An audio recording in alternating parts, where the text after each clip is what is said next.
राधे राधे महाराज जी। महाराज जी, शरीर पिछले 1.5 साल से आपकी एकांतिक वार्तालाप सुन रहा है, बहुत परिवर्तन जीवन में आया है। महाराज जी, मेरा प्रश्न है कि हम सबको पता है कि एक दिन मरना है, परंतु जीते जी मरना कैसा होता है महाराज जी, ये समझ नहीं पाया। ऐसे यहीं से शुरू होता है जीते जी मरना, गुरु की शरणागति से।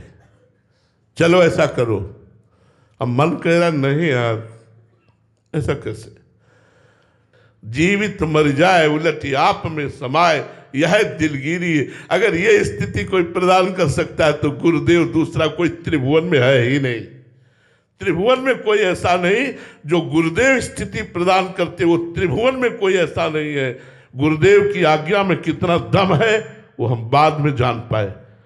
बस हमको एक भय था कि आज्ञा नहीं टालनी, मर चाहे जाऊं आज्ञा नहीं टालनी। मुझे कुछ पता नहीं कि ये क्या कह रहे हैं, पर जो कह रहे हैं मुझे वही करना है, कुछ भी हो। मैं गुरुदेव की आज्ञा नहीं टाल सकता। बस इतनी बात गुरु कृपा से हमारे दिमाग में बैठ गई थी, बाद में निहाल कर दिया। ये आज जो आप लोग सुन रहे हैं, आपको जो लाभ मिल रहा है वो गुरु कृपा से मिल रहा है। मैं किसी योग्य नहीं हूँ। मूकम करोति वाचालम पंगुम लंघयते गिरिम यत् कृपा तमहम वंदे परमानंद माधवम। वो गूंगे से वेद पढ़वा दे, लूले लंगड़े से पहाड़ फंदवा दे, ऐसे ही मुझ अधम से जगत का कल्याण रूपी कार्य ये मेरे से हो सकता है, ये गुरु कृपा से हो सकता है। तो गुरु कृपा ही जीव के अहम को पलट करके दासत्व में बदलती है, दैन्यता में बदलती है। अब मैं गुरु का एक खिलौना हूँ और गुरु मेरे खिलाने वाले हैं। मैं गुरु का एक यंत्र हूँ और गुरु मेरे यंत्री। वो जैसा चाहे वैसा नचाए, मैं वैसा नाचूंगा। राधा वल्लभ लाल, मैं तेरे ही नचाए नाचूं। जैसा नचवाओगे वैसा नाचेंगे, जैसा कहोगे वैसा करेंगे। कोई अहंकार नहीं, जैसा कह दिया वैसा।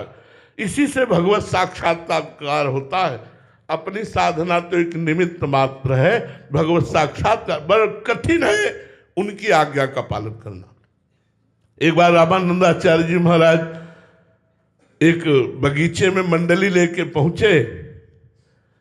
कुआं से पानी मंगाया गया ठाकुर जी के लिए, तो पानी में हल्की सी बदबू आ रही थी, क्योंकि एक डाल थी उसी के पत्ते गिर करके सड़ रहे थे। तो उन्होंने कहा अगर ये डाल काट दी जाए तो पानी पवित्र और सुगंधित हो जाए, तो ठाकुर सेवा में जो भी आएगा उसको प्रयोग में आएगा। तो ये डाल काट दो। कौन 50 शिष्य थे, पर हमको पेड़ के पास से नहीं काटनी, हमको केवल उतनी काटनी है जितनी कुएं के ऊपर है।